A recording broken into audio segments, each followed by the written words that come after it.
Chicago. Fong Lee. You already know Fong's ready to go. Oh, we got Colleen from Hawaii. Aloha, sister. Chicago Nancy fan. Congratulations, making it happen. Welcome to the call. Denny, too, my man from Venice. This guy's just bragging now. Now you're just bragging. You're in Venice, Italy. We got Edmonton. Welcome to the call. We've got Las Vegas. Welcome to the call. Renee from Toronto. Welcome to the call. Wisconsin. Welcome. West Side. Oh, she's the West Side of. Oh man, my family went to Central High. I didn't make it to high school there though. But Vegas, we got Mexico City. My man Sal's on fire, dude. Man, I heard that Jose Luis has been paying for your gas to travel around Mexico, and in your electric car. Ontario, welcome. Philippines, man, you're gonna love this training today. Wisconsin, Alabama, Nevada, Chula Vista, Alberta, San Jose. Welcome, everybody. I'm gonna hit record real quickly. This is gonna be one. Actually, I'm gonna hit record when I get to the training portion because the announcements are gonna be changing, obviously, as we close out the month. Let me just skip through this right now. Perfect time though to make sure you get everybody dialed in. Remind everybody that if you have anybody that's not on the call, remind them to get on right now before we get underway with the training. Just a couple announcements. 10 active customer requirement. Everybody knows it's happening. So if you're a manager, hire, get your customers in. No brainer. Obviously, pick up your extra Remon dollar rewards. This is extended until obviously through February 28th tonight. Auto ship reminder. Anybody that's on auto ship gets their $30 credit. Make sure you're on auto ship. Everybody knows about the momentum bonus. If you're a team leader right now, obviously you are running and gunning for these. Some of you guys got those. Some of you guys came close. And no matter what, it's the striving that makes us better. So congratulations, everybody that won that. We got the starter kits. These are going to be ending tonight at midnight. So a lot of people are upgrading right now. Perfect time to get everybody upgraded tonight, obviously, before these come to an end. Obviously, for anybody that's signed up in the last 30 days. These are the Canadian ones. Super excited about that. This is amazing. This thing sold out. The hair care sold out already. Good job, everybody. We went through that pretty fast. And then the reset bundle, I think, is still available right there. That thing's crazy. Dollar for dollar BP. Never been done before in the world. We had $160 of the product for $91. That refresh. I love that product mix too as well. That's an amazing one with that dollar for dollar BP on that. That's wild. And then we've got obviously the new videos that are out for the experience kits. Make sure you get your hands on those. I posted those in the Team 1% page as well. We got the convention around the corner. This one's going to be an amazing thing. We've got a couple brand new directors that got promoted this month. A couple people that came close that I know are going to be wrapping it up before convention that are knocking on that door, wrapping it up. We're going to get it done. The agenda Friday, we know what's going on. And then obviously Saturday, after Saturday's event, mark your calendars. We're going to be doing a party at our suite. We got a big suite for a big party. That's going to be next level. We got to get you on the guest list for that. So all your directors are going to be putting together a guest list of who's going to be there for that party afterwards, Saturday night after party at our penthouse. It's going to be happening at 7:30. And then Sunday, obviously, that's going to be a big session. It's a powerhouse weekend. I saw the agenda. Whoa, we got some powerful speakers. Virtually, I know that most people are going to be there. A couple people obviously can't be there, but they're going to be on virtual. I'm telling you right now, get to the event. Okay, get to the event. And obviously, team leaders are going to be able to party with us. The gala dinner, that's going to be next level. So make sure you take advantage of that. We got so many daily Zooms going on right now. And I always tell people they're kind of like the Mario Brothers. When a brand new person gets started, it's so important to get them to another exposure, to get them plugged into the system. So our daily Zooms are so awesome. And I love all the leaders that commit to jumping on there. One of the things you want to really learn how to do in our business is obviously become a really amazing promoter, right? You know, some people are announcers. These announcers, they'll send out mass text messages, rely on their upline to promote stuff, hope people attend, right? I call it post and pray, right? You know, they tell planners, hey, just watch the recording or whatever. And they have no idea how to create momentum, right? They don't move people. They don't make things happen. Then you got your promoters. Those are the ones that make the what? They make the big money, baby.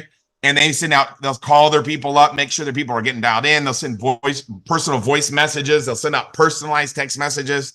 They create massive amount of excitement around events, right? Make it non-negotiable to attend events. Obviously, there's no objection that a promoter can't overcome, right? And these obviously people make the most money. There's no doubt about that. Couple things are happening this Saturday. Tomorrow, kick March off really, really well. Myself and Robert Nana are going to be doing that one. That one's going to be amazing, man. I'm super excited about that. Then we got the Chinese call at night in Mandarin. That's obviously Saturday for us, Sunday for everybody in China. And it's on VU for the people in China, on Zoom for the people in the US, and we bring them together. A lot of you guys are building a great Chinese team. Amazing work for everybody, doing an amazing job. If you haven't heard Robert Nahn, you got to, man, this guy's funny, man. I love this guy. He's one of my favorites. Monday, we got Danny Bay, 9 a.m. Team leader and above. Then we got the rundown on Monday afternoon. Make sure you get everybody on the rundown. A lot of big announcements going on for this rundown on March 3rd at 5 p.m. Pacific. Okay, the Zoom information's there. No password for that. So just make sure you're aware of that. Obviously, Tuesday, actually Monday night, I'm going to be doing the live events on the 3rd, the 10th, the 24th, and 31st. No event on the 17th. Okay, no event on the 17th. We're still going to be in Vegas. Make sure, obviously, if you've got people in Southern California, get them plugged in. And then Tuesday, we've got obviously Marisol and Cynthia, but we've got Jose Luis going to be blowing it up, man. If you've never heard this guy before present, wait till he presents for your team. If you're building in the Latino community and the Spanish-speaking community, Jose Luis is a powerhouse. Everybody knows that. Everybody loves this guy. Orientation on Tuesday night, obviously the English one. Wednesday, we've got obviously Tracy Zimmer, and we got two directors, right? Christy Belliston, brand new director, first month this month. And then we got Tracy Zimmer. They're going to be rocking the house on Wednesday. Make sure you take advantage of that. Obviously, we all know the product university is gone. So that last week was the last week. Make sure you get all your guests on for that Wednesday. Thursday, we got the Remon Reveal, which is going to be another opportunity presentation. Then Friday, I'm going to be training on the 21 Irrefutable Laws of Leadership. That's this book right here you guys can all see. I'm just going to be touching on the laws because I've got obviously to be able to condense that training. I could, that could be a 4-week training, but I'm going to do it in one week and just sizzle everybody quick, rapid fire on those laws. It's going to be great. I really enjoy training people on the Irrefutable Laws of Leadership. Pay period deadline's happening tonight. We all know that. Last time to be able to sneak in all the volume, get your rank advancements. Everybody's running and gunning for that. So let's get into the 8 steps to the 8 secrets to leadership development. Let me record this.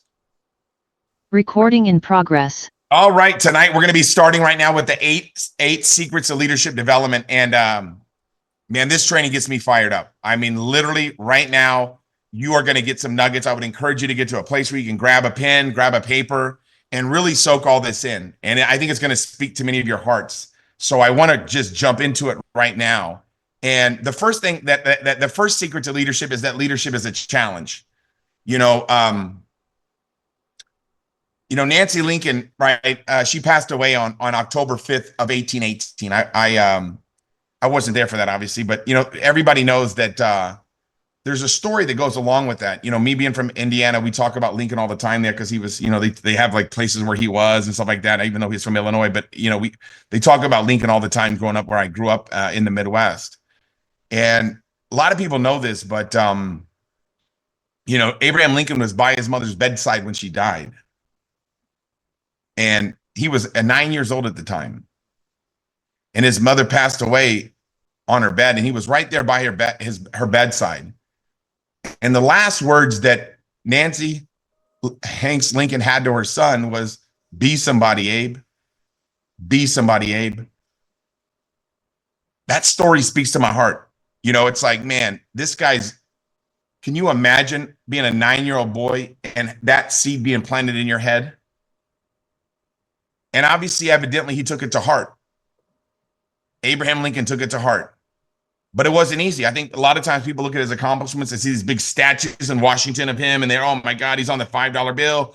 Man, Lincoln's the hero. It was an easy life for him. That guy is far from. And I'm going to share with you a little bit about some of the challenges he went to. But all the challenges that Abraham went through, he went through all these challenges. But I think in the back of his mind, those last words by his mother when she was passing away, and her last words were, "Be somebody, Abe. Be somebody." And I think when he was going through challenges, when he was going through obstacles, I think his bridge over troubled waters is that seed his mom planted. And every time he got knocked down, he got back up. And I'm going to share with you some of the failures that he went through, but he got through it.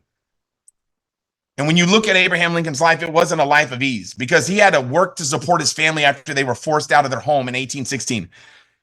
His mother passed away in 1818. He failed in business in 1831. He was defeated for legislature in 1832. The same year, in 1832, he lost his job and couldn't get into law school. He declared bankruptcy and spent the next 17 years of his life paying off money that he had borrowed from friends to start a business in 1833. He was defeated for legislature in 1834. He was engaged to be married, but his sweetheart died, and he was heartbroken in 1835. He had a nervous breakdown and spent the next 6 months in his bed. What do you think got him out of his bed?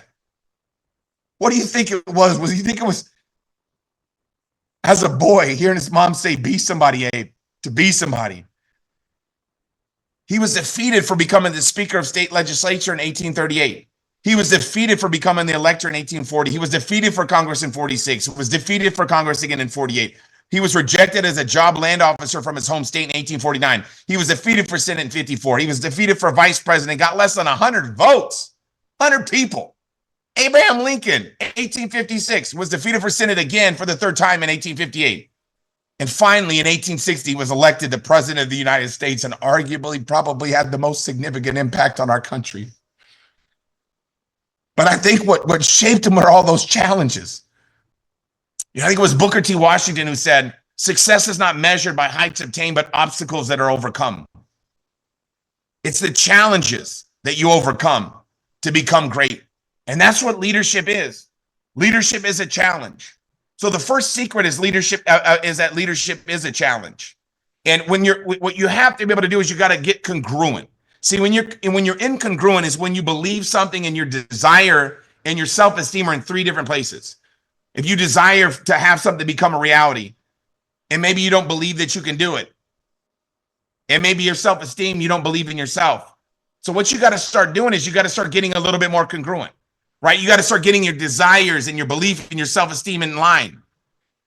If you want to become a leader and step up to the challenge, and then what happens is at some point you become completely congruent. When your desire and your belief and your self-esteem all line up.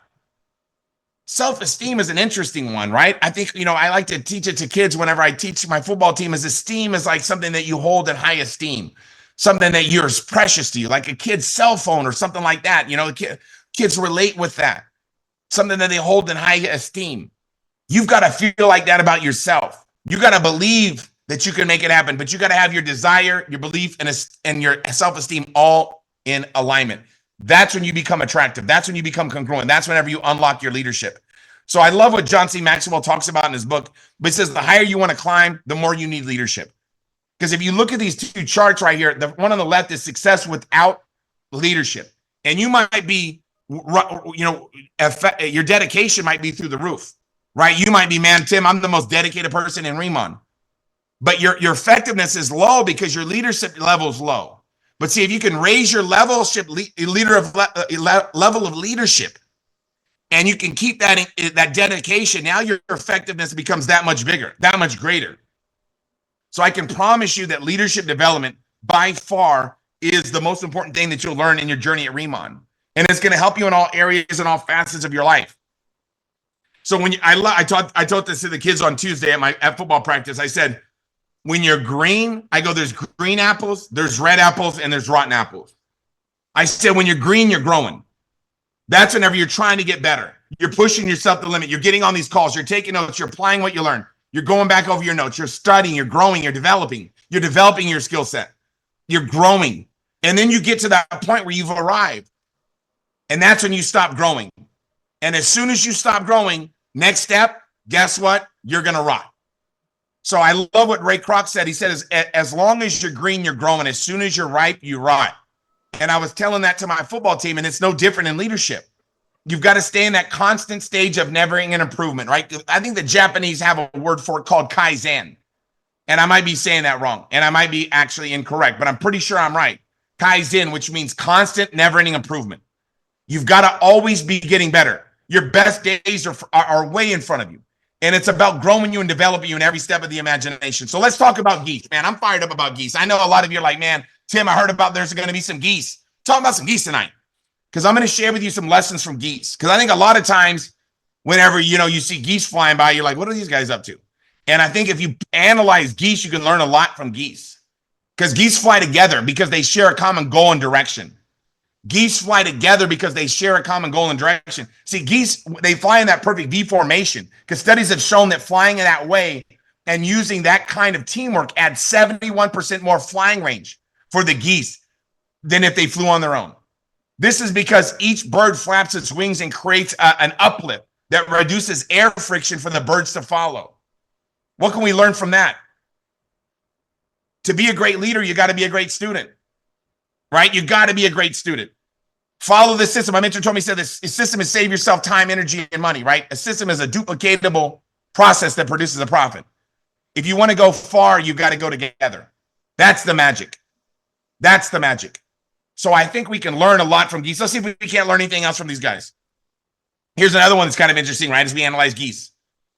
Geese stay in formation, right? Whenever a goose falls out of formation, it suddenly feels the drag and resistance of trying to fly on its own and quickly tries to get back into formation. The formation not only makes it easier for the birds to fly, but it also increases the flock's overall visibility as well. And that's where they're for their power to be seen. Because see, the bigger the flock, the more geese that they can attract to that flock, and the bigger that flock becomes, the easier it becomes for everybody. Look at that. What are geese up to? So the lesson you learn from that is ego versus paycheck, right? You know, it is what are you looking for, right? It takes teamwork to make the dream work, right? It's the we is bigger than the me, right? It's all about the we. It's not about the me. It's about that name on the front of the jersey, not the name on the back of the jersey. It's about working together as a team. And that's why I love geese. I'm a big fan of geese. I used to hate them because they used to come up by our football field and poop on it, and I didn't like them. But guess what? Now I love them, okay? And the reason is because I'm learning from them. And I love the way that the geese operate because it's kind of interesting. Geese rotate roles, right? And they encourage other leaders and empower other leaders to lead. And so for a lead goose in a formation, the drag is high. That lead goose that's out there that's making it happen, the drag is high on him. The drag is high on that individual. And when the lead goose in the formation gets tired, it rotates back into the formation and another goose takes his place. The lead goose then immediately feels the advantage of the lifting power of the birds in front of him because of what he created, right? Because that lead goose, he's making it happen. He's leading by example. He's getting the job done.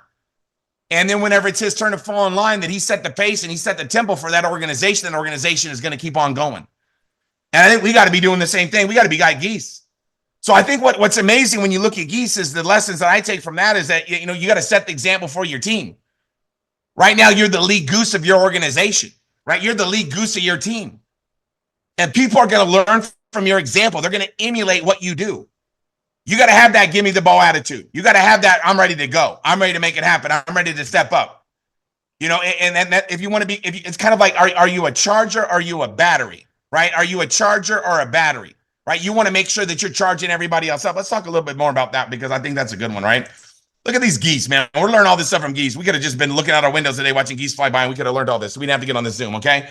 Geese are noisy. You ever heard it? They're noisy birds. And they recognize and support each other. See, there's numerous studies that show that honking is to encourage one another. That honking is to get the geese fired up, to get everybody jacked out of their mind.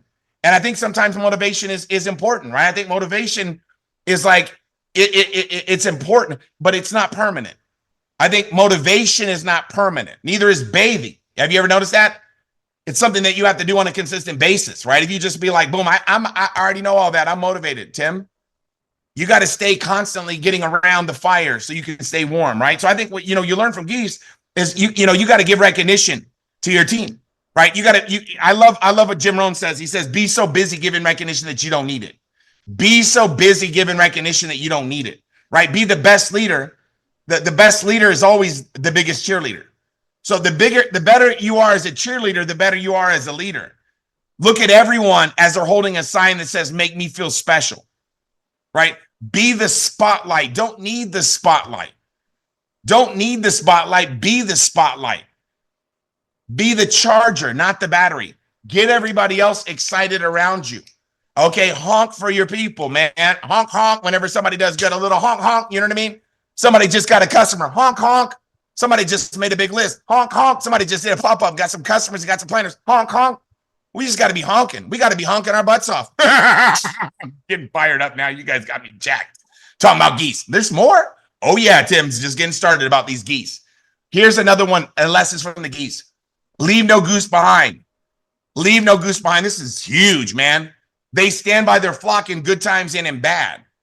So when a goose gets sick or wounded, two other geese drop out of formation and they follow it down and help it and protect it. They stay with that goose until it's able to fly again. Then they launch back with another formation, or they catch up to their flock. But look at what geese are doing. They got each other's back. They don't give up on one another. When a goose recruits another goose, I guarantee he's like, look, man, you get started with me, over, under, through, I'm going to get you there. Like, that geese are serious, man. We got to start signing up some geese. What are we waiting for? I'm going to start building a team of geese. Here's the lesson that I take from that, right? Is don't let people miss the convention. Sometimes people are like, oh, and they come up with an excuse, man. You got to be like, man, I'm not letting you miss it. Because the people that need it the most are the ones that want it the least. I learned this from Dr. Phil. He has a motivational tape that he did back in the days, right? I don't know what you think about it now. I don't know what he's up to, but I knew this motivational tape was really, really good. I got some ideas from it. But one of these things he said is that the people that need it the most want it the least, and the people that need it the least want it the most. So the people that they need it the most, right? The people that need it the most, they want it the least. But the people that need it the least, they want it the most, right? It's the people right now that are on this call. You guys probably don't need this information because you're making it happen. You're on fire. It's the people that are struggling that need to be on this call, but they elect not to. Same thing with the convention. You got to have that. You got to have that attitude. No matter what, I'm going to get you to the convention. I'm not letting you miss it. That's leadership. That's caring about people. That's telling people what they need to hear, not what they want to hear. Okay. Never, never, never give up on anybody. Never give up on them. Somebody's like, well, you know what? My friend, blah, blah, blah. Never give up on them. The fortunes and the follow-up, man. You care enough to tell people what they need to hear. Just keep on talking to people. Doesn't mean you call them and rip them a new one. You just talk to them. Be the best part of somebody's day, right? So I love that. We're learning that from geese. Now here's sixth one. Okay, this is the last one. Geese maintain priorities, right? They maintain their priorities. They stay committed to the team. You ever notice that about geese? Geese don't give up. Here's something that's wild. The geese migration routes do not vary. They use the same route year after year after year after year. It's always the same route. Geese are always taking the same route. Even when the flock members change. They might get new flock members, but that flock is always, and they learn from the people that are ahead of them there. And that's what leadership to me is all about. Right? It's about following the system. It's about being with one another. It's about making sure that you follow the proven plan of action, right? So I love this one, right? What I learned from that, man, is do what you say you're going to do, right? The secret to success is found in your daily agenda. It's doing what you say you're going to do day in and day out, right? You prioritize or you agonize, right? Commitment is contagious. So is lack of commitment, right? Lack of commitment is doing the thing you said you're going to do long after the mood you said it in leaves you. Never miss a convention. Geese would never miss conventions. Have you ever think about that? We got to start getting more geese. Geese are committed. Geese are going to come to the event after. You guys, how many events I missed in the last 30 years? None. 30 years, none. 30 years, none. That's not a bad batting average, okay? 6 lessons from geese, man. I love this. If you really want to do something, you'll find a way. If you really don't, you'll find an excuse. Jim Rohn, hello. You got to find a way to make it happen, right? That's why you got to be at the Riemann convention no matter what, right? Got to be like geese, make it happen no matter what, right? So here's the way that we build it, right? Is if this is North America and say this is Vegas right here, we got to get everybody coming in, bam, to the convention. Don't let people miss it. Don't let people miss it. I tell people like this, like when I get somebody started, say, man, if you're not going to be at the event, don't get started in my business. And somebody goes, damn, Tim, that's pretty strong. Well, I'm not looking for people to just join and get started and, maybe make $5, $10. I'm looking for people to be leaders. Now, it's not that I'm talking about people that I individually work with. Doesn't mean that I don't love everybody. Somebody wants to make an extra $50 a month to take the kids to Chuck E. Cheese. That's the most important person in my business because I love that person. But what I'm telling you is the people that I lock arms with, people that I work with, I'm non-negotiable, non-debatable. It's like, look, man, you're either with me or, there's no debating it. It's not even open for discussion. Right? It's like my level of commitment is so high, I expect it from others, right? So let me give you another example, right? Let's talk more about this. The event is the mother of the process, okay? So this is leadership secret number 3. The event is the mother of the process, right? Learning from the process. The process is where we become wealthy, okay? There's Pareto's principle that says 20% of your activity is going to give you 80% of your results, and 80% of your effort is going to give you 20% of your results. So what do you think you should focus on? The 20% that gives you 80% of the results, or the 80% that gives you 20% of the results? So you got to understand the difference between goal achieving activities and tension relieving activities. Is what you're doing goal relieving or goal achieving or tension relieving? Are you trying to relieve tension? Are you trying to just, man, I'm going to do this because it's busy work? Or are you doing the stuff that makes you money? For me, I'm all about I do money making activities, man. I'm addicted to it, right? It's like, I need to go get a haircut. Look at me. I'm looking all shabby, but it's like, it's easier for me to sit here all day long and work than it is to go get a haircut. Some of you guys got the best looking hair in the world, right? Make sure you prioritize or agonize, right? Your daily agenda is going to expose you or promote you. So your daily method of operation, what you do on a consistent basis, your process, right? Your process of building your business will expose you or promote you. You can't keep doing the right thing over and over and not win. It's not possible. You do the right thing over and over again, you're going to win no matter what. But if you do tension relieving activity over and over again, you're not going to win. It's a guarantee. Like, I could sit down with you, I could hang out with you for one day, and I could follow you around for one day, and I could tell you pretty quickly how much money you're going to make in our industry. And you could come sit with me and watch me. You could go sit downstairs in my living room and watch me work all day. You know what you would say? That guy's going to make it happen no matter what.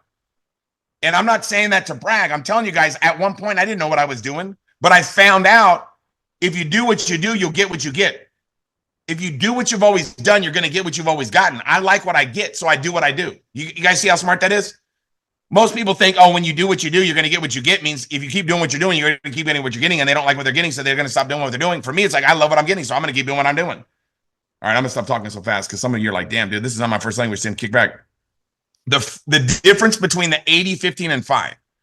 We talk about the 80, 15, and 5. 80% want to make 500 a month. 15 want to make 500 a week. 5% want to make 500 a day. The difference, they all do the same stuff. It's just the activity and the results. The activity and the results. So it's like, what is the 5%? The 5% of people that want to make an extra 500, 1,000 a day, what do? Do the same thing, the same activity as the 80%. We just do more of it. That's literally, we do the same thing. Like, there's nothing that I'm doing that you can't do. I just do more of what you are doing. I just do it aggressively all the time. So you got to understand, major time is in the presence of prospects. This is the process. I'm trying to teach you the process. Okay. Minor time is everything else. So major time in front of prospects. Minor time is everything else. So what my mentor told me, she said, Tim, major in majors, don't major in minors. Spend major time on major thing and minor time on minor things. That's the Pareto principle right there. He just made it seem a little bit easier for me to understand. Let's talk more about this. Okay. Let's talk about time management, right? I love what Clint Eastwood said. Clint Eastwood said, respect your efforts. I wish Clint could be on this call tonight. I didn't invite him though. But Clint Eastwood, if he was on this call tonight, guess what Clint would say? Clint would say, hey, respect your efforts, respect yourself. Why? Because self-respect leads to self-discipline. When you have both firmly under your belt, that's real power. So like, give an example. If you're working 40 hours a week at your job and you're sleeping 56 hours a week, and guess what? Let's say you're spending 42 hours with your family, commuting, eating, whatever you're doing. That means you got 30 minutes left. We all got the same 168 hours. So if that's your equation, I don't know what your equation is. I don't know what your daily method of operation is. I don't know what your schedule looks like. But I know what common sense tells me. The common sense is, I got 168 hours a week. You got 168 hours a week. Let's not get that twisted, right? So we got the same amount of time. What's the difference? It's what I'm doing with my 30 hours on my dreams. And I'm working the business full time, right? So I'm putting 70 hours in my dreams. But at the beginning, I was working part-time when I got in network marketing because I was busy and broke. And I didn't have a lot of time, but whatever time I had, I and I love getting into trainings because it's all about sharpening the axe, because skills makes labor more valuable, right? Skills makes labor more valuable. Meaning if you do 10 presentations with no skills, you might get one person in. If you do 10 presentations with skills, you might get 8 in. What's seriously 8 and 1? Skills. So skills makes the labor more valuable. It's kind of like you can chop down a tree with a spoon, but it's going to take a long time. So in some of your time, in your downtime, you want to be developing your skill set. That's why getting on these calls on Friday nights are so valuable, because you're learning the business, right? You're learning some secrets. So here's what I love to do. I love to think of everything kind of like a really analytical. So if we all have 24 hours in a day, 168 hours in a week, 52 weeks a year, and 8,736 hours a year. That's pretty safe to say that that's what we all got. Okay. If that's what we're all dealing with, and you set a goal. Now, I know everybody's got different goals on here. And I know a majority of you don't want to make $1 million a year in network marketing. You're like, Tim, that is the last thing in the world I want to do is make $1 million a year in network marketing. Okay. So I don't get offended when I say $1 million, because you could break this thing down into 100,000. I don't know what your goals are. But what I'm saying is the way that I look at it is what I'm prescribing right now. So don't think, oh, Tim's trying to get me committed. Don't get committed. I want to share with you what I'm thinking. Okay. Just think what I'm thinking. Okay. It's like, look, I'm making, $1 million a year. Okay. Obviously that means I'm making 114 hours, $114 every hour, whether I'm sleeping or awake. That's $1.90 a minute. So, and now I treat look, when I got started in Remont, I wasn't making 7 figures. Okay. I wasn't making 7 figures when I got started, but I knew this formula. I knew that if I wanted to make $1 million a year, and now I want to make $1 million a month, what I'm telling you is this, is you treat every hour like $114. Treat every minute like $1.90 a minute. Somebody's got, hey, can I borrow 10 minutes of your time? Sure. But that's almost $20, right? So when it helps you respect time a little bit, but you got to respect yourself first, right? You got to know that you can do it. Okay. So you got to run the day, or the day is going to run you, right? When should you start your day? Once you finish it. Don't trust your memory. Plan the day. Okay. And before you go to bed, my schedule is booked throughout. I do a week in advance where it's like every day, bop, bop, bop, bop, bop. And anytime someone's like, Tim, can you get on call? The answer is yes. Here's my time slots. Let's go. I'm nonstop, right? But I overbook myself with MMA, right? And that's not mixed martial arts. That's money-making activities, right? So money-making activities is what? In the presence of what? We talked about it. In the presence of prospects, okay? So let's talk a little bit about the event versus the process, okay? This is from John C. Maxwell, and I'm going to be talking about his stuff next week, but I'm not going to be able to get as much into it as I am right now. But the event and the process, they're basically related, right? It's a perfect marriage between the two, because the event inspires decision. The process inspires development. Okay, so once you commit to the process, that's what happens at the convention, right? Everybody at the event is going to commit to the process of changing their life, right? So give an example. The event motivates people. The process matures people. I love that, okay? Let me show you this one. Guess what? The event is a calendar issue.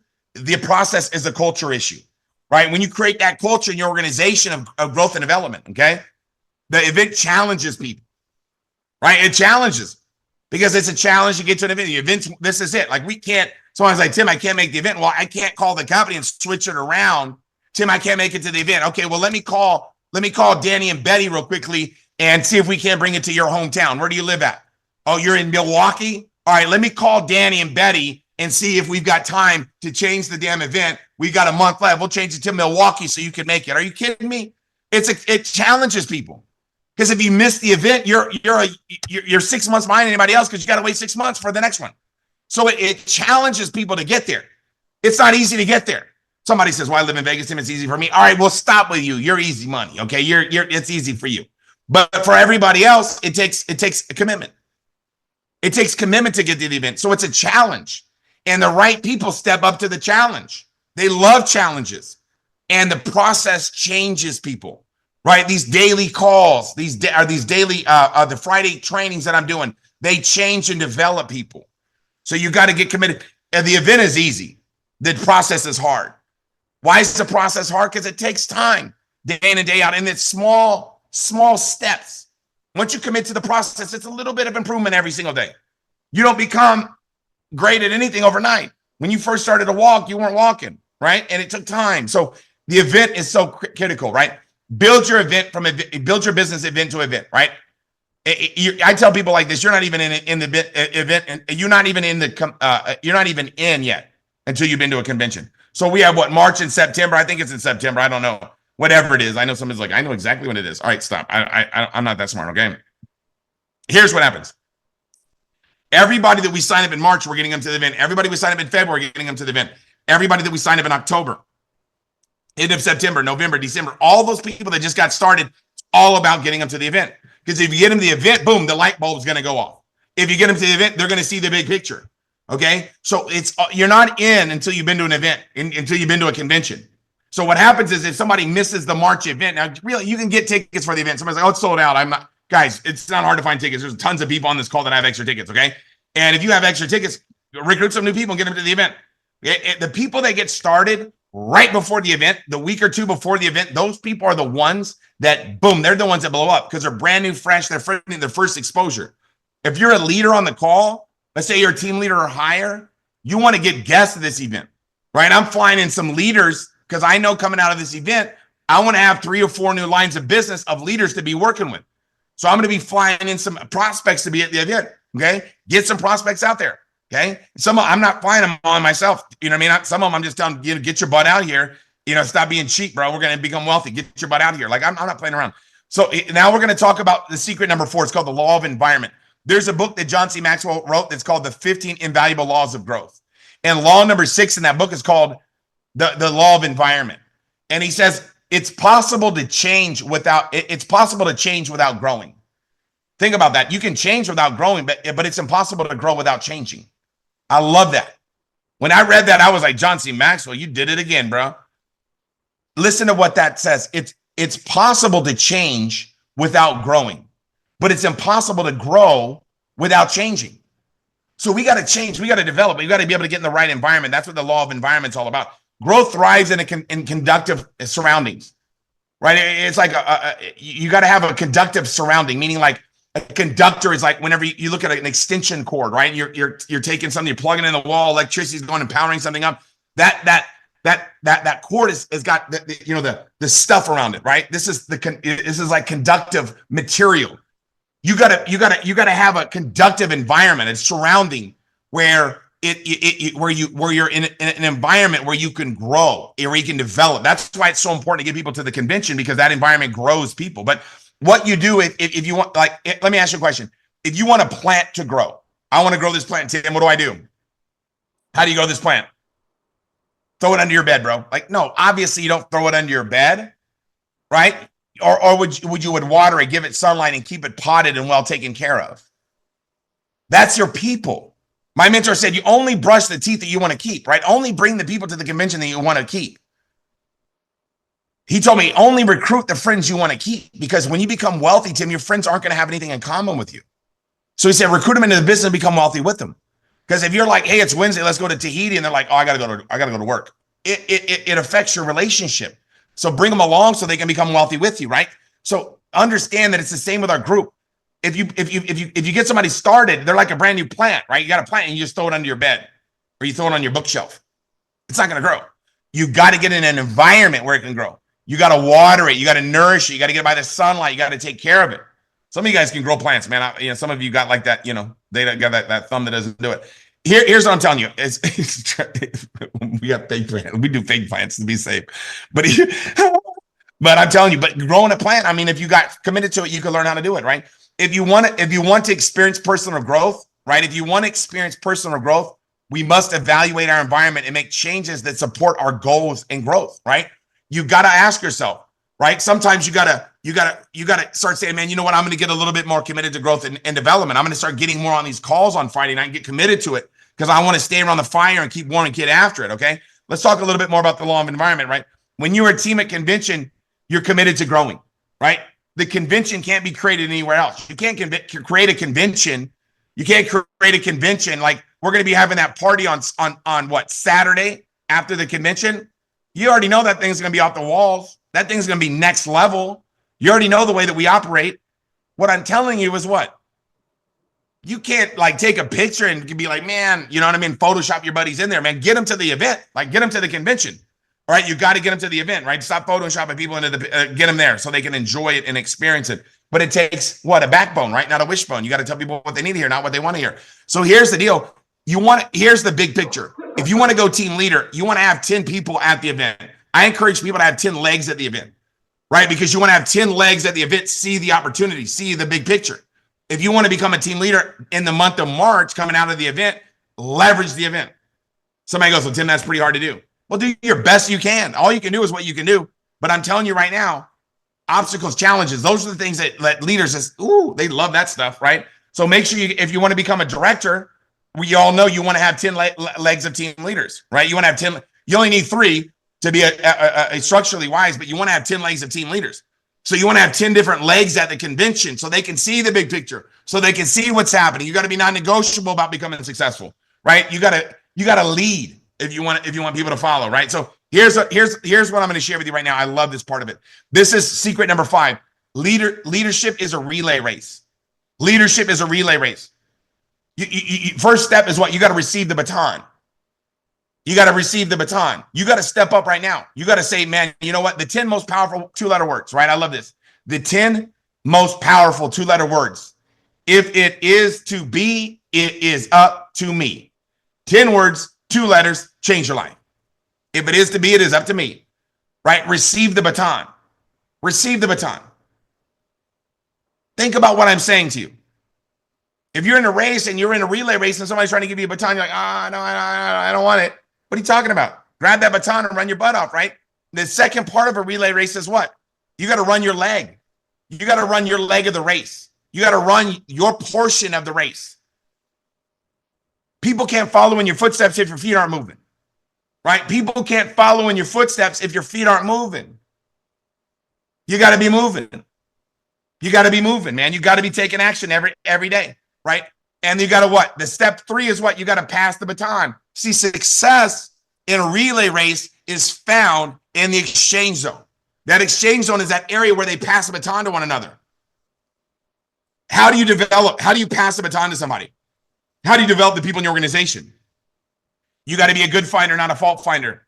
You got to believe in them. You got to believe that they can make it happen. So you got to be a good finder, not a fault finder. And guess what? Most of us are programmed to be fault finders. Let me give an example of what I'm talking about, right? Honestly, look at these numbers right here. And what do you see? 1 + 1 is 2, 2 + 2 is 4, 3 + 3 is 6, 4 + 4 is 7, right? 5 + 5 is 10, 6 + 6 is 12, 7 + 7 is 14. Honestly, when you look at that, what do you see? You see what most people see. Most people say, Tim, 4 + 4 is 8. It's wrong. It's wrong. Because that's how we've been programmed. We've been programmed to find things that look for what's wrong with stuff. Nobody says, you know what? Hey, Tim, you got six of them right up there, man. Good job. You got to look for what's right. You got to look for what you like in people. If you want to pass the baton to somebody, you've got to believe in them. You got to believe that they can make it happen. You got to believe that they can get it done. So understand that, look, you've got to be a good finder, not a fault finder. Some people look for fault like there's a reward for it. You know what? I don't like. It's like, dude, what? I don't know what you're talking about. I'm jacked out of my mind, dude. And usually when you're jacked out of your mind, who wants to talk to you? Fault finders, right? Right. My mentor said, don't let people, urinate in your ear. He didn't say the word urinate, but you can understand what I'm saying. He said, don't let people go to the bathroom in your ear. Right. It's like, dude, stop. Like, I don't have time. I'm too busy working. I'm too busy making it happen. So the people that say it can't be done are usually don't interrupt the people that are doing it. Right. So it's like all out massive action. Okay. You're looking for the lookers. You're looking for the people looking for you. If you're developing somebody, right, what are you going to do? Right. You got to look for the good in them. So I love what Albert Einstein said. He said, setting an example is not the main means of influencing others. It's the only means of influencing others. You can't influence people by what you say. You influence people by what you do. Your schedule motivates people. Your commitment motivates people. If I'm like, look, you already know, like, you understand, like, you think I'm going to be at the event? I was at 2 events before I even got involved in Remont as a guest. That's how committed to events I am. So when I'm telling you this, like, people that work with me, if somebody was to, you think somebody's going to tell me, Tim, I can't go to the event. I'm going to be like, where did you come? Like, what? Who are you? Like, what is happening? Because it's like, dude, you got to be committed. You got to make a decision. You got to make a commitment if you want other people to be committed. People are going to do what you do, not what you say, right? People are going to follow your lead. You got to set the pace. Somebody goes, well, Tim, I don't have anybody on my team. Well, then you definitely need to go. You definitely need to start setting the right example. So when you do get people that they know what you're doing, you can show them, hey, I was at the last event, man, before you got started. Like, make the commit. What do you think comes first? The stove or the wood? Hello, right? It's like, what comes first, right? The wood's already there. The stove's there. Then what are you going to do? The stove is there. Well, put the wood in the stove. Well, I'm not putting the wood into the stove until the fire turns on. It's like, what? What are you talking about? You put the wood in the stove and then you light it and then you get the fire going. You put the effort in, right? Before you win. It's a no-brainer. Everybody knows this stuff. It's super simple. Let's talk about leadership. Secret number 6.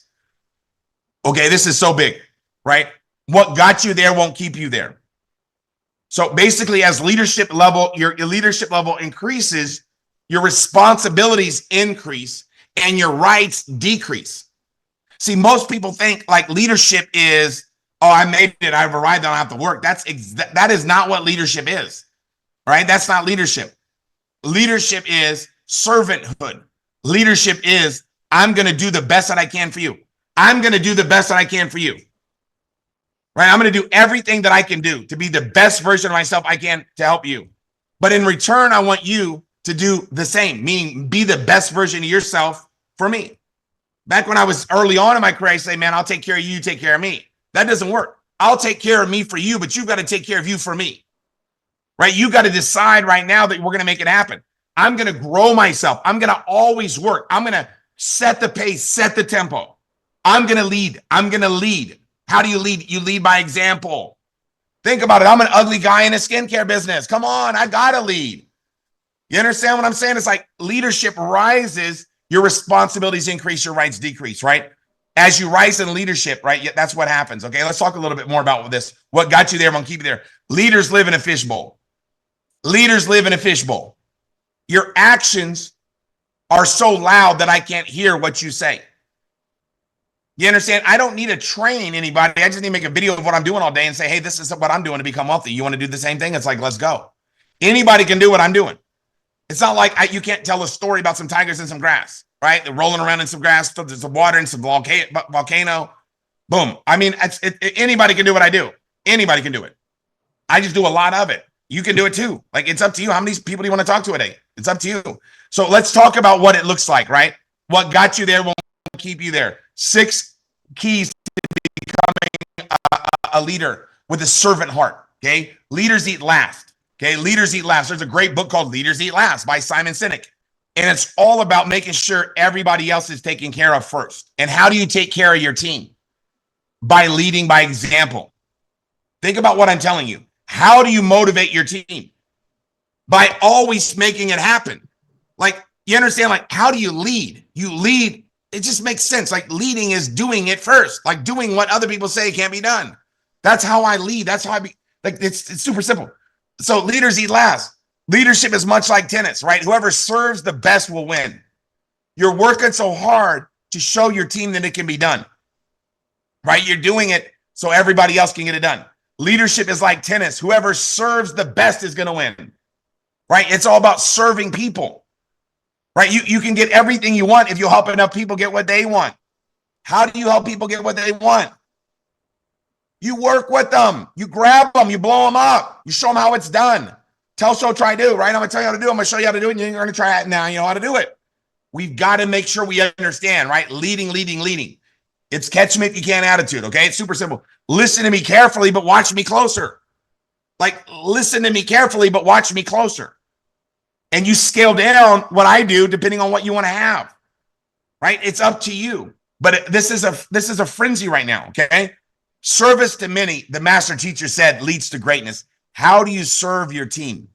How do you serve your team? By getting in front of their prospects and helping them build their business for them. Had somebody today tell me, Sim, you know what? I'm really good at selling the products, but I'm not really good at team building. I said, well, if I thought that way, I'd be the same way you are. I'm good at everything. Why? Because it's like, whatever I need to get good at, I'll get good at. Whatever it takes. Doesn't matter. Like, if you're not good at something, get better at it. Like, go for it. Like, attack that weakness. Make it your strength. Learn how to do everything. Because in this business, there's only about 6 things to get good at. Right? Is tell the story to a lot of people. And that's pretty much it. Okay? Know the way, go the way, show the way. Know the way, go the way, and show the way. Set the pace, set the tempo. I'm not trying to get people to do, like, look, it's super simple. Here's what I'm doing.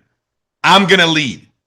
If you want to follow, let's go. If not, I love what Patton said, is like, lead, follow, or get out of my way. Like, we've got to decide right now to be a leader. And leadership is doing the thing. is making it happen in all areas of life, right? The same, all this stuff is true to life, right? It's all the same thing. We're on that focus group call, and Pepsi was telling a story about how, and I was in tears when she had stories, how her kids looked at her whenever she stepped up and she got out of her comfort zone and did the damn thing, like boom, doing it. I love that. That's what it's about. When my daughter told me, Dad, my favorite version of you is when you're running, when you're working. Because for 10 years, I didn't work. I didn't do anything for 10 years. I just sat back and picked up a check. And she said, Dad, when you're working, I love that version. My 18-year-old has never even seen me work until I started to Remon. Like, I'm telling you guys, it's the best. I love what I'm doing. I love working. I love showing people how to become successful. I love helping people change their life financially. But it's checkerboard leadership, right? I move, you move, I move, you move, I move, you move. You don't move, it's stalemate, right? I'm going to keep on moving. Like, I'm going for it. So you just got to set the tone. So you have to ask yourself, are you a toe in or are you all in? Like, if I'm just like, yeah, you know what? I'm just going to toe in. I'm going to watch the virtual thing. You want to come over to my house and do it? And I'm not bad mouthing you if you're doing that. Like, don't misunderstand what I'm saying. All I'm saying is this: if you can be at the convention, you got to go to the convention. Somebody goes, well, I don't know if I can go. Find a way or make one. That's what I do. I'm telling you, the first event that I went to when I was 17 years old, we literally jumped in a U-Haul and threw a mattress in there, and we drove to the convention in Dallas, like from California. It's crazy. So get out of reverse and get into first, right? Life's like, I love what Einstein said. I wish Einstein should have been on this call. We got to get Einstein on call next Friday. We're using too many of his quotes. But he said, life's like riding a bicycle, man. To keep your balance, you got to keep moving forward. So get out of reverse and get into first, right? We got to get everybody to the event. And it starts with you. It starts by you making a non-negotiable, non-debatable commitment. Man, I'm going. With or without you, I'm going. That's the only way you can get people to follow. You can't be like, hey, you jump in the pool, I'll jump in the pool. You want to go? I'll go. Like, dude, I'm going no matter what. I'm not going to miss it. Oh, wow, that's called leadership. I'm following, right? Like, you got to be brave. So how do you be brave? You got to look at the ant philosophy. I'm going to talk about the ant philosophy in a second. First, I'm going to talk about the seasons of life, because ants do different things during different seasons. Jim Rohn talks about this in his book, Seasons of Life. Life and Remon are like the changing seasons. You got to learn how to handle the winners. What's the winners? Oh my goodness. Winners are whenever you're going through challenges, right? You're going through obstacles. The winners in life. When you're going through hard times, when you're going through difficult times, that's the winter time. What do you do in the winter time? You hang on, man. This ain't gonna last forever, right? After expansion comes recession. After recession comes what? Expansion. After day becomes night. After night becomes what? Day. The darkest hour is the hour before dawn. Hang on, baby. We're about to change. I love this, right? So learn to take advantage of the spring. Spring is time to plant, right? Right now in Remon, this is springtime, obviously. You can just see what I'm doing, right? Why am I working so hard? Because it's springtime. It's time to plant. It's time to recruit. It's time to share this business with people, man. We're going to make this company a household name. Taking this thing around the world, 40 countries in the next 5 years. A lot of wrinkles about to go away. Bad day to be a wrinkle, baby. So learn how to nourish and protect your crops during the summer. Summertime is what? The busy bugs and the noxious weeds are out to take your garden, right? And if you let them, they'll take it. So what do you do with a busy bug and a noxious weed? You can't turn your head and say there's no weeds, there's no weeds, there's no weeds. Weeds will take your garden, right? You pull the damn weeds out, right? You kill the bugs, right? You got to do it. So it's the same thing with you, and it's about your disciplines. It's about protecting your disciplines, right? When times are starting to become successful for you and you're starting to grow, what's the biggest killer of people making $100,000 a month? $10,000 a month. $10,000 a month. $20,000 a month. $30,000 a month. When you start making $20,000, $30,000 a month, guess what? The castle becomes pretty beautiful. You got to keep on keeping on. Going over, under, through, right? So you got to keep on keeping on. Protect your disciplines. Stay focused. And learn how to reap in the fall without complaint. Fall time is harvest time. When you go out to harvest the crops, like, whoa. Why is there no crops? Because the ground said, hey, don't give me your need, give me your seed, right? You got to be planting the crops. In the springtime, if you want to harvest come fall, you've got to plant in the spring to harvest in fall. So this goes right into, this is the seasons of life. But guess what? This goes right into the ant philosophy. We're talking about ants now. We talked about geeses earlier. If you joined us late, you missed the geeses, man. I'm telling you what, you missed out. The geeses are making, now we're going to go into the ants. I love the ants.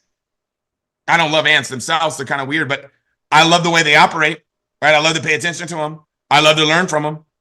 First part is what? Ants never quit. If an ant's headed somewhere and you try to stop it, they'll look for another way. Until. That word until will take you to the top. How many books will you read? As many as it takes. How many people will you talk to? As many as it takes. How many people with skin will you find? As many as it takes. That's the key. As many as it takes. First part, ants never quit. Second part is what? Ants think winter all summer. Ants are gathering in the winter, in the middle of the summer. They're starting to gather for the winter. When times are good, summertime, baby. What did the Aesop? You guys know the Aesop fable of the grasshopper and the ant. What was the grasshopper doing in the summertime? Dude was drinking margaritas, right? He was partying it up. What was the ants doing? It's not going to be summer forever. We got to keep gathering food. Super simple. Bottom line is what? Third part, ants think summer on winter. That's a good philosophy, right? During the wintertime, the ants remind themselves, hey, this ain't going to last for long. We'll soon be out of here. And as soon as the first hot day comes out, boom, they're out there. So you got to learn to do what? To keep on keeping on whenever you're going through a winter. Well, that's what I do. December was not, we didn't, every month we've grown in months except for the month of December because of obviously we know why. Santa Claus is the big deal. What do you think I did in January, man? We went out there and sponsored a bunch of brand new people and built a bunch of new lines. Now we have another person about to hit director. Why? Because we realized, guess what? We need more. So in the wintertime, you got to be going all out massive action, right? In the daytime, in the summertime, all the time, let's go all out and give it everything we got. That's what ants are doing. And guess what the ants do? How much will an ant gather? Think about what I'm saying. During the summertime, how much will an ant gather to prepare for the winter? All they possibly can. What an incredible philosophy. The all you can philosophy. How many wrinkles should you take care of? Like how many customers should you get? How many people should you talk to about your opportunity? How many people should you help become a manager? How many people should you help become a senior manager? How many people's business should you launch? How many? All that you possibly can. All you got to do is take action. I'm getting fired up. Let's talk about these ants. I love this one, right? Ants are serious. Winston Churchill, he said, you ask, what is our aim? What did he say? He said, I answer in only one word, victory. Victory, he said, victory at all costs. Victory in spite of all terror. Victory, however long or hard the road may be, because without victory, there is no survival. You ask, what is our aim? I answer in only one word. Victory. Victory at all costs. Victory in spite of all terror. Victory, however long or hard the road may be, because without victory, there's no survival. Damn, that's a good one. I wish I would have came up with that one. Okay, now let's talk about this, okay? Let's wrap this thing up. Secret number 8. Here's what I need to help you understand something, okay? If you look in the mirror, you're going to find your biggest problem and your solution. A is 1. It is what number it is in the alphabet. A is 1. T is 20. So ATT is 40. I is 9. T is 20. U is 21. D is what? 4. E is 5. Add all that up. What is it? 100. 100% of everything that you have is going to come down. Everything that you have and everything you want to have and everything you don't have is going to come down to your attitude. Wherever you are in your life right now is going to be summed up by your attitude. Like you can change your life, but you got to change your mind. Listen to what I'm saying, okay? Hope this comes out good, okay? I don't know how my animation is. I should have ran through it. We got 2 minds, okay? A subconscious and a conscious mind. Our conscious mind is the captain. The subconscious mind is the crew. Follow me on this. The conscious mind says, here, let's go. The subconscious mind is the crew. The crew says, let's go. Let's go. Whatever you want me to do, let's go. So if the conscious mind, the captain, says we can't do it, what does the crew say? Then we won't do it. We can't, we won't. All right, let's go. As soon as you say that, you cut yourself off from success. Your subconscious mind is the crew. Your conscious mind is the captain. The captain gives the crew orders and it finds a way to make it happen. Let me give another example. If the captain says, how can we? Crew says, we'll figure it out.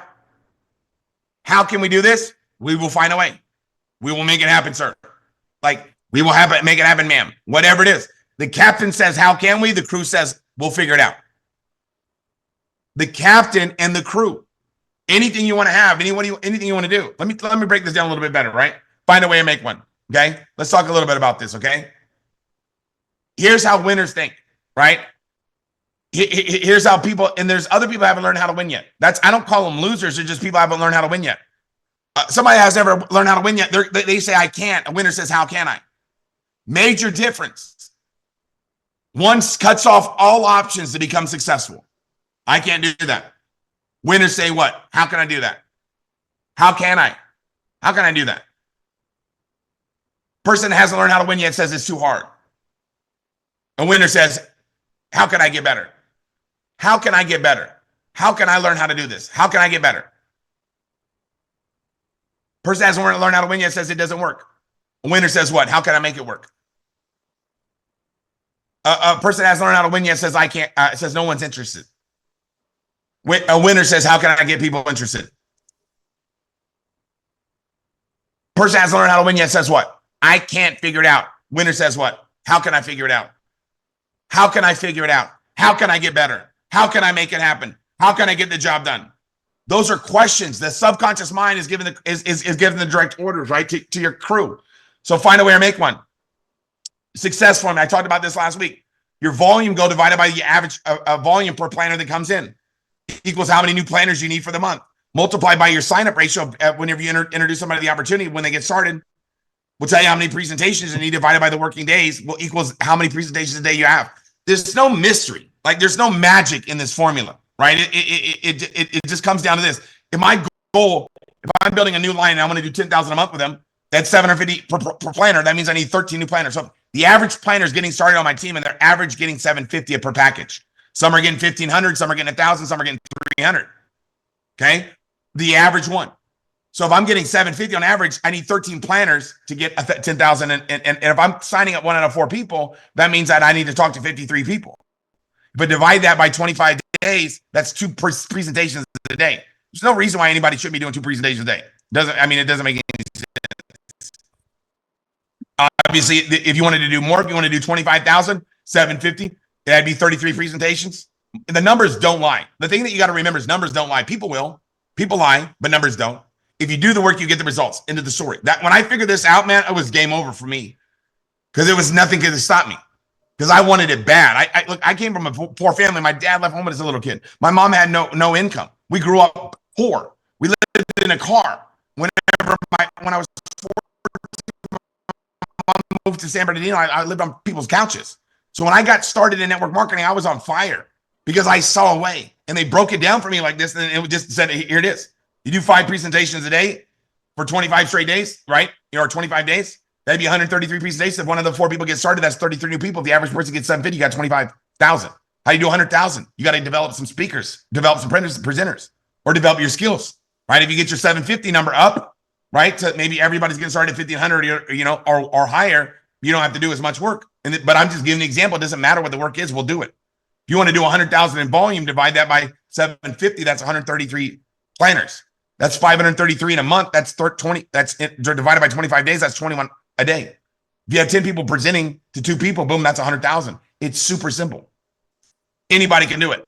So find a way to make one. And this is something that gets me jacked. Harriet Tubman, what'd she do? Find a way to make one. And I love what she said. Listen to what Harriet Tubman said. One of the greatest Americans, right? I mean, she was just unbelievable. She had that underground railway where she would go in there and she would go into the South and she would get captured slaves and she would free them and she would bring them to Canada. And this is what she would say when she would recruit somebody. If you hear the dogs, keep going. If you see the torches in the woods, you keep going. If they're shouting after you, you keep going. You don't ever stop. Keep going. Because if you want a taste of freedom, keep going. This is what Harriet Tubman said. If you want a taste of freedom, keep going. This is something that she did. If people change their mind along the route, she would put a gun to their head and say, dead folks tell no tales. Dead folks tell no tales. Meaning, hey, I'm not letting you quit. Now, obviously, we're not going to go to that extreme, right? We're just talking about wrinkles. But I'm just saying, that's leadership. That's somebody that's going to make it happen no matter what. That's somebody that people want to follow. Made a difference, impacted people's lives. So here's what I'm going to share with you. The moment of decision, right? The moment you make a decision, the universe conspires to make it happen. Make a decision. Make a commitment no matter what. Then guess what? You're going to the event. Over, under, or through. Make a commitment. Once you make a decision, the universe is going to conspire to make it happen. Nothing can stop me. Nothing in my way. Tim, I got this. I got that. Find a way to make one. Find a way to make one. Let's make it happen. Nothing can stop us. Nothing can get in our way. Call to action is what? Have 5 guests on our Saturday overview. Robert and I are doing it. You already know Robert's one of the best at sharing the plans. It's not about can or can. It's about will or won't. It's not about can or can. It's about will or won't. Get 5 guests on that overview, right? Create a manager ASAP. Every week, every month, just focus on manager after manager after manager, right? Create one at a time. And obviously tonight, enter all volume before pay period deadline.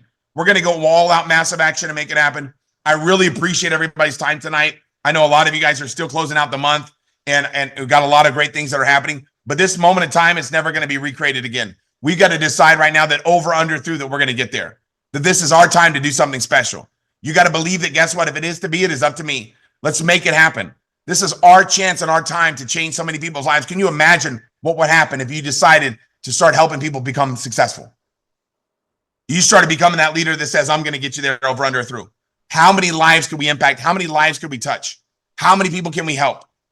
Think about it. There's nothing like that. When you help somebody become wealthy, there's nothing better than that. It's the best feeling in the world. You change them forever. And because once their mind grows beyond its original capacity, it never shrinks again. Let's go all out massive action. Let's make this month right now that's about to start. Let's kick this thing off strong. Let's go all out massive action. Let's make sure